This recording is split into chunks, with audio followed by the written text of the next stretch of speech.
बौद्ध धर्म के साथ राजधर्म निभा रहे सीएम, पैतृक आवास से सरकारी काम कर रहे सीएम, पिता के निधन से कठिन समय से गुजर रहे सीएम।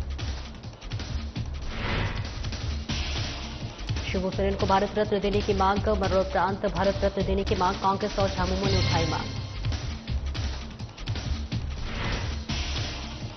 शहीद निर्मल महतो का 38वां शहादत दिवस, 38वें शहादत दिवस पर जमशेदपुर में कार्यक्रम का आयोजन, पूर्व सीएम चंपाई सोरेन ने किया माल्यार्पण। झरिया के पूर्व विधायक संजीव सिंह को सुप्रीम कोर्ट से मिली जमानत, 8 साल बाद जेल से होंगे रिहा, चचेरे भाई नीरज सिंह की हत्या का आरोप। और रक्षाबंधन को लेकर लोगों में उत्साह, रक्षाबंधन को लेकर बाजारों में दिखा रौनक, मिठाई की दुकानों पर लगी भीड़।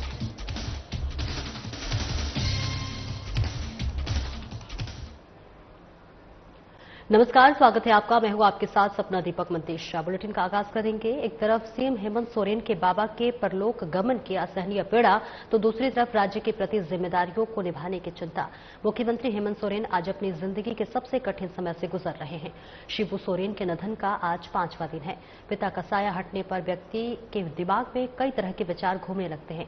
सीएम हेमंत सोरेन के शोक के इस घड़ी में भी राज्य हित से जुड़े विषयों को लेकर पूरी तरह से संवेदनशील हैं। व्यक्तिगत भावनाओं और दुख दर्द को सीने में दबाकर वे सरकारी कामकाज को बेहतर तरीके से निभाने का लगातार प्रयास कर रहे हैं। जरूरी संचिकाओं का निष्पादन करने के साथ ही सभी वरीय पदाधिकारियों के साथ नियमित संवाद बनाए हुए हैं। सरकार की गतिविधियों की निरंतर जानकारी लेने के साथ साथ उन्हें निर्देशित किया कि वे अपने कार्यों में तत्परता व निरंतरता बनाए रखें और इस बात का विशेष ध्यान रखें कि आम जनों की समस्याओं का तत्काल निराकरण हो। देखिए, सबसे बड़ी बात है कि सबसे पहले वो पुत्र हैं और उसके बाद वो राज्य के मुख्यमंत्री भी हैं। तो स्वाभाविक है कि पुत्र धर्म के साथ साथ वो राजधर्म भी निभा रहे हैं। आप लोग ने देखा होगा कि वो लगातार अधिकारियों के संपर्क में रहते हैं, अधिकारी उनके पास जाते हैं, जो भी कामकाज होता है उसको माननीय मुख्यमंत्री निपटाने का काम करते हैं और जो भी रिचुअल्स है उसको भी बखूबी वो निभाने का काम कर रहे हैं। चूंकि उन्होंने मुखाग्नि दी है तो स्वाभाविक है कि जब मुखाग्नि जो व्यक्ति देता है तो जब तक कामकाज पूरा नहीं हो जाता है, जो कर्म है श्राद्ध का, वो जब तक पूरा नहीं हो जाता है तब तक लोग घर से नहीं निकलते हैं। लेकिन उसके बावजूद भी वो घर में बैठ के, नेमरा में बैठ के और पूरे राज्य के कामकाज को बखूबी संचालित कर रहे हैं और पुत्र धर्म को भी बखूबी निभाने का। झारखंड के जननायक और झारखंड मुक्ति मोर्चा के संस्थापक देशोम गुरु शिबू सोरेन को मरणोपरांत भारत रत्न देने की मांग ने जोर पकड़ लिया है। बीते 4 अगस्त को 81 वर्ष की आयु में दिल्ली के सर गंगाराम अस्पताल में उनका निधन हो गया। उनके निधन से झारखंड में शोक की लहर दौड़ गई है और उनके योगदान को सम्मानित करने के लिए अब भारत रत्न की मांग उठ रही है। कांग्रेस और झामुमो ने शिबू सोरेन को भारत रत्न देने की मांग उठाई है। शिबू सोरेन हम लोगों के बीच नहीं रहे। उनके योगदान को झारखंड के अलग प्रांत में या झारखंड के लोगों के अस्मिता के लिए, उनकी पहचान के लिए जो उन्होंने संघर्ष किया वो आज हम सबों के लिए अविस्मरणीय रहेगा। कांग्रेस पार्टी के हमारे 2 माननीय सांसदों को हम लोगों ने पत्र लिख करके अनुरोध किया है कि केंद्र सरकार से अनुरोध करें कि उनको भारत रत्न से विभूषित किया जाए। साथ ही साथ उनके नाम पर यहां पर एक आदिवासी विश्वविद्यालय की स्थापना हो। निश्चित रूप से वो उसके हकदार हैं। उन्होंने जो इस राज्य के लोगों के लिए जो काम किया है, चाहे वो समाज में सुधार लाने की बात हो, चाहे नशा मुक्ति की बात हो, महाजनी प्रथा को समाप्त करने की बात हो, शिक्षा के क्षेत्र में उनका बहुत बड़ा योगदान रहा है, पर्यावरण के क्षेत्र में उनका बहुत बड़ा योगदान रहा है और सबसे बड़ी बात कि इस राज्य के निर्माता माननीय गुरुजी हैं और इस राज्य के लोगों की ये भावना है कि गुरुजी को भारत रत्न से सम्मानित किया जाए। ये उनके लिए एक सच्ची श्रद्धांजलि होगी और पार्टी भी चाहती है कि माननीय गुरुजी को भारत रत्न दे करके और उनको ये सम्मान मिले, ये श्रद्धांजलि उनको हम लोग दें। शहीद निर्मल महतो के 38वें शहादत दिवस के अवसर पर जमशेदपुर में पूर्व मुख्यमंत्री चंपई सोरेन ने उनके आदमकद प्रतिमा पर माल्यार्पण कर उनको याद किया। कार्यक्रम स्थल पर बड़ी संख्या में स्थानीय और बीजेपी कार्यकर्ता उपस्थित रहे। मौके पर चंपई सोरेन ने कहा कि शहीद निर्मल महतो के संघर्ष और बलिदान को याद करते हुए उनके दिखाए रास्ते पर चलना ही उन्हें सच्ची श्रद्धांजलि होगी।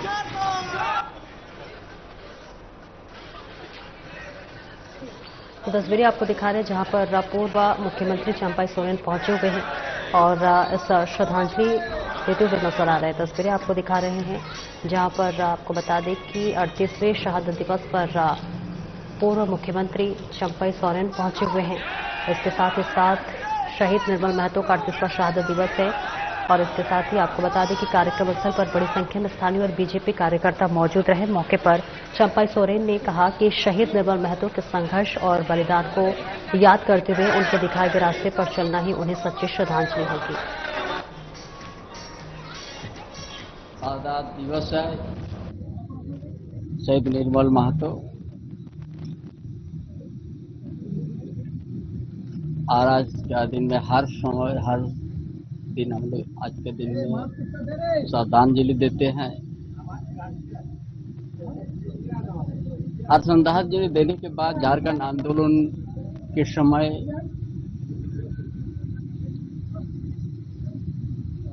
गांव से लेके जंगल से गांव शहर तक हम लोग संगठन का आगे बढ़ाने के लिए उस चीज को याद करते हैं और झारखंड के लिए बलिदान दिया है। निर्मल महतो का बलिदान होने के बाद झारखंड प्रदेश में और आंदोलन और तेज हुआ। इसीलिए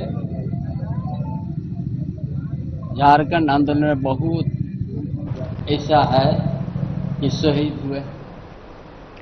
और 9 अगस्त को मनाया जाने वाला विश्व आदिवासी दिवस इस बार बोकारो में स्वर्गीय शिबू सोरेन के नाम पर समर्पित रहेगा। इस बाबत बोकारो के आदिवासी परिवार की तरफ से इसकी घोषणा की गई है। आपको बता दें कि आदिवासी परिवार बोकारो की बैठक दिशोम जाहिरगढ़ सेक्टर 4 में विल्सन कोन गाड़ी की अध्यक्षता में हुई, जिसमें कैंप 2 स्थित टाउन हॉल में होने वाले विश्व आदिवासी दिवस कार्यक्रम को स्थगित किया गया। कहा कि इस वर्ष का विश्व आदिवासी दिवस को स्वर्गीय शिबू सोरेन के नाम पर समर्पित किया जा रहा है। मैं रविंद्रनाथ हंसदा दिशोम जाहिर सभा ट्रस्ट के अध्यक्ष। हम लोग यहाँ एक बोकारो संयुक्त परिवार आदिवासी परिवार विश्व आदिवासी दिवस मनाने के लिए संगठित हुए थे, लेकिन बीच में हमारे भारत पूरे विश्व के आदिवासी सर्वज्ञ नेता का निधन से हम लोग सभी कोई बहुत ही ये हो गए, बहुत ही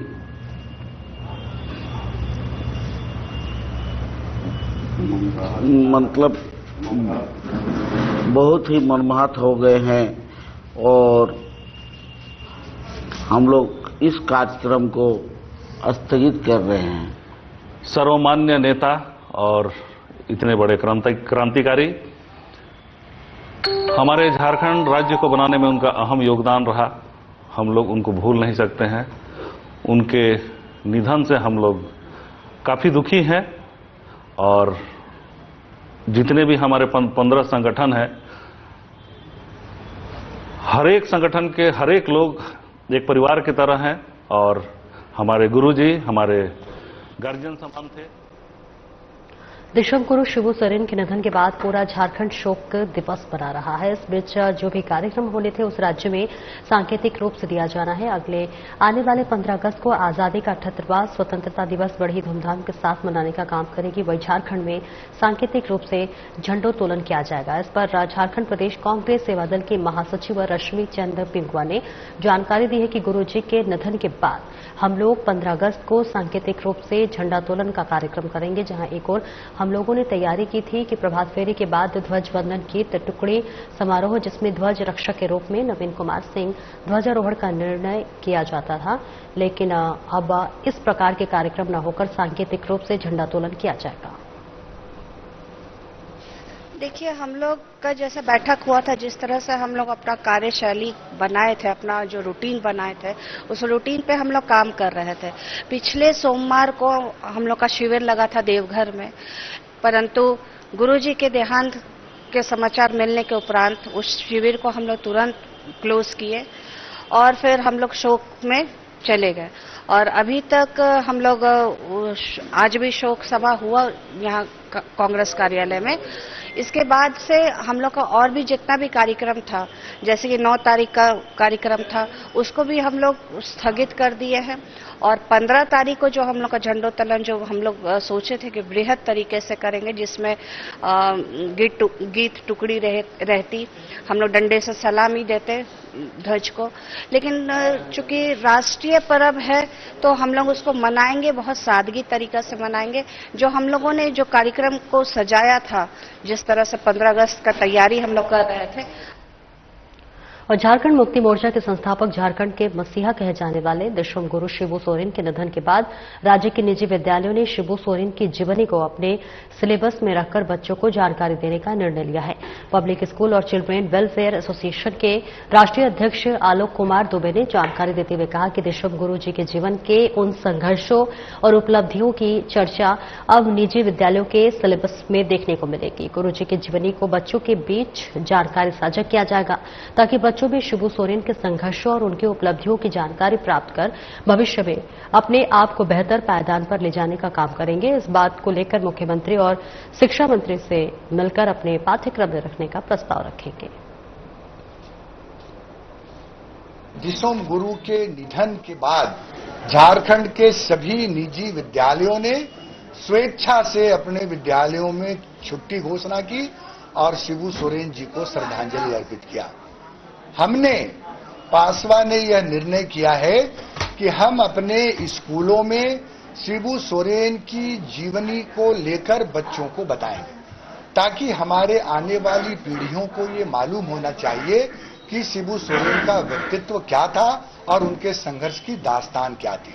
हम बहुत जल्द माननीय मुख्यमंत्री हेमंत सोरेन जी से मुलाकात करेंगे, जो प्रभार अभी देख रहे हैं शिक्षा मंत्री, उनसे मुलाकात करेंगे और पासवा की ओर से यह मांग करेंगे कि माननीय दिशम गुरु शिबू सोरेन जी के जीवनी को पाठ्यक्रम में शामिल किया जाए। इसे लेकर हमने मुहिम शुरू कर दी है। कल चतरा में हमारे पासवा के जनरल सेक्रेटरी नीरज सहाय जी ने गॉडफ्रे स्कूल चतरा में बच्चों को इनके जीवनी से रूबरू कराया है और हम इसे एक अभियान के रूप में लेंगे। राजधानी रांची के कांकेर विधानसभा के बुढ़मो प्रखंड क्षेत्र में लगभग 23 करोड़ की लागत से ग्रामीणों के घर तक जल पहुंचाने की बात कही गई थी, लेकिन अब तक इसका फायदा क्षेत्र के लोगों को पहुंच नहीं पाया, जिसको लेकर क्षेत्र के विधायक सुरेश बैठा ने लगभग 2 वर्ष बीत जाने के बाद 2025 में उद्घाटन किया, लेकिन फिर भी जनता के बीच पानी पहुंचा नहीं पाए। इस खबर को साधना प्लस न्यूज ने धरातल पर पहुंचकर दिखाने का भी काम किया है। आपको बता दें चले कि किसी योजना के उद्घाटन तब की जाती है जब वे पूर्ण रूपेण सुचारू ढंग से चलना शुरू हो जाए और जनता को लाभ पहुंचने लगे, लेकिन इस क्षेत्र के विधायक ने उद्घाटन कर फोटो खिंचवा लिए, लेकिन जनता की प्यास बुझा नहीं पाए। इस पर हमारे संवाददाता आशीष प्रसाद ने विधायक से सवाल किया तो उन्होंने अपना बचाव करते हुए कहा कि जिस एजेंसी के द्वारा ये कार्य किया गया वे बेहतर ढंग से नहीं कर पाए, जिस वजह से इसका लाभ जनता को अब तक नहीं मिल सका है। इस पर फिर से धरातल पर पहुंचकर जायजा लेकर ग्रामीणों की समस्या को समाधान करने का काम करेंगे। बड़ी योजना लेकर आया गया था और बनाया भी गया है और लोगों को पानी सप्लाई के लिए भी दिया भी गया है, लेकिन जिस तरह से जो एजेंसी को पाइप बिछाना चाहिए था, 1.5 फीट में वो बिछाना है पाइप को, कनेक्शन पाइप को आधा फीट में गाड़ के चला गया, तो कहीं कहीं टूट गया, कहीं फूट गया। फिर भी हमने उसको मरम्मत कराने का काम करीब 1 महीना पहले किया था और 1 दिन चलाया और उसको बंद कर दिया। एजेंसी का कहना है कि हमारे मुखिया लोग हैंड ओवर नहीं ले रहे हैं और मुखिया लोग कहना कि हम टूटा फूटा को हम कैसे हैंड ओवर लेंगे। ये विवाद बना हुआ है। हमने एजेंसी को जाके उन्हें कहा था, जो समीक्षा बैठक किए थे ब्लॉक में, उसमें भी हमने कहा कि जल्द से जल्द इसको ठीक किया जाए। अगर अब तक अगर ठीक नहीं हुआ तो फिर ठीक करने के लिए हम बहुत जल्द वहां जो है समीक्षा मीटिंग करके।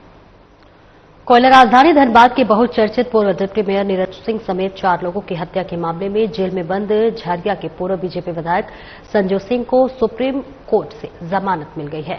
सुप्रीम कोर्ट में चीफ जस्टिस की अध्यक्षता वाली 3 सदस्यीय बेंच ने संजू सिंह की जमानत को मंजूरी दी है। सुप्रीम कोर्ट ने केस के ट्रायल पूरे होने तक संजू सिंह के धनबाद आने पर रोक लगा दी है। आपको बता दें कि धनबाद के पूर्व डिप्टी मेयर नीरज सिंह समेत 4 लोगों को धनबाद में स्टील गेट के पास 21 मार्च 2017 की शाम गोलियों से भून दिया गया था। हत्यारों ने 100 से अधिक गोलियां बरसाई थी, जिसमें नीरज सिंह समेत 4 लोगों की मौके पर ही मौत हो गई थी। नीरज सिंह को 17 गोलियां लगी थी। इस हत्याकांड की साजिश का आरोप संजू सिंह पर लगा था। संजू सिंह और नीरज सिंह चचेरे भाई थे और दोनों का ताल्लुक एक ही परिवार राज सिंह मेंशन से था। झारिया सीट पर सियासी वर्चस्व और कोयले के कारोबार को लेकर शुरू हुई अदावत ने परिवार को 2 हिस्सों में बांट दिया था। माना जाता है कि नीरज सिंह की हत्या इसी अदावत का नतीजा था और ऐसे में बहरहाल संजू सिंह की जमानत मिलने के बाद धनबाद की सियासत एक बार फिर गर्मा गई है।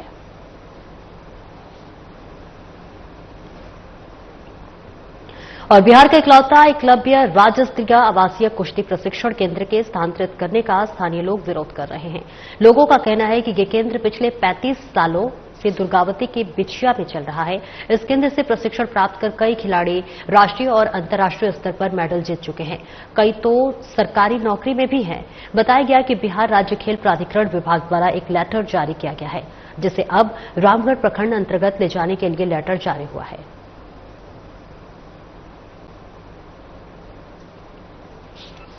संस्था 35 सालों से चल रही है। मूलभूत सुविधाओं की बात हो रही है। हॉल है, कोच की रहने की व्यवस्था है, 25 बच्चों के लिए हॉस्टल बना हुआ है, शौचालय बना हुआ है, जो आपने शौचालय की बात की, शौचालय बना हुआ है, मेस बना हुआ है।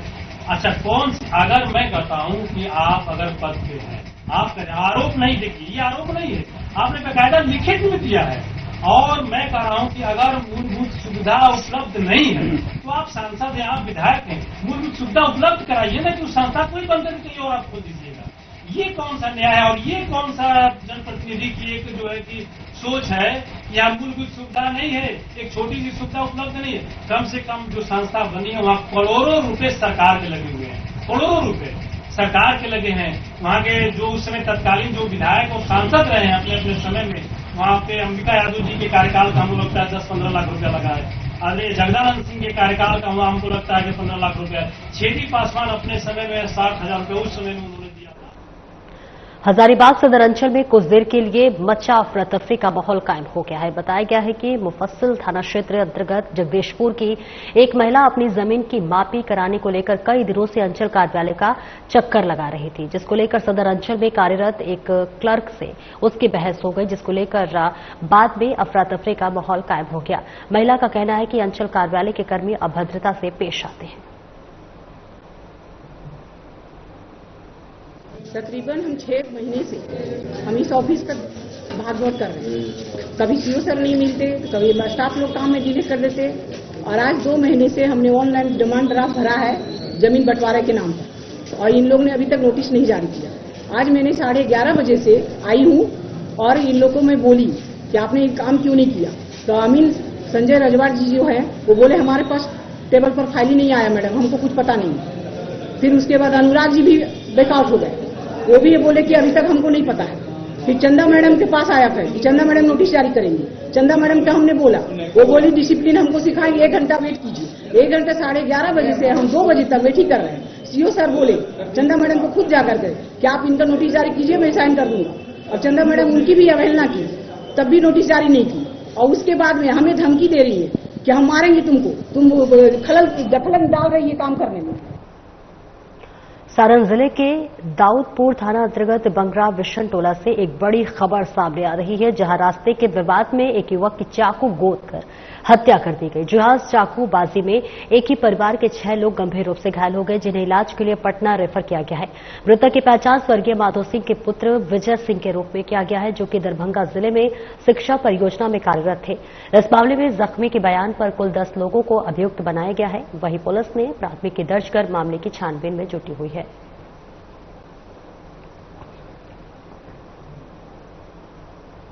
और कटिहार के कदवा थाना क्षेत्र के कुरसैल पंचायत अंतर्गत कचौरा गांव से एक दिल दहला देने वाली घटना सामने आई है, जहां देर रात अज्ञात अपराधियों ने सो रहे पिता पुत्र पर पेट्रोल छिड़ककर आग लगा दी। इस दर्दनाक घटना ने 12 वर्षीय पुत्र सुनील कुमार मंडल की इलाज के दौरान मौत हो गई, जबकि 45 वर्षीय पिता राम कल्याण मंडल गंभीर रूप से झुलस गए हैं और अस्पताल में जीवन मौत से जूझ रहे हैं। घटना के बाद गांव में आक्रोश का माहौल है, तो वहीं पुलिस मामले की छानबीन में जुट गई है।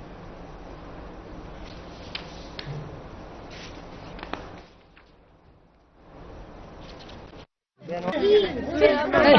भाई आग लगा दिया है।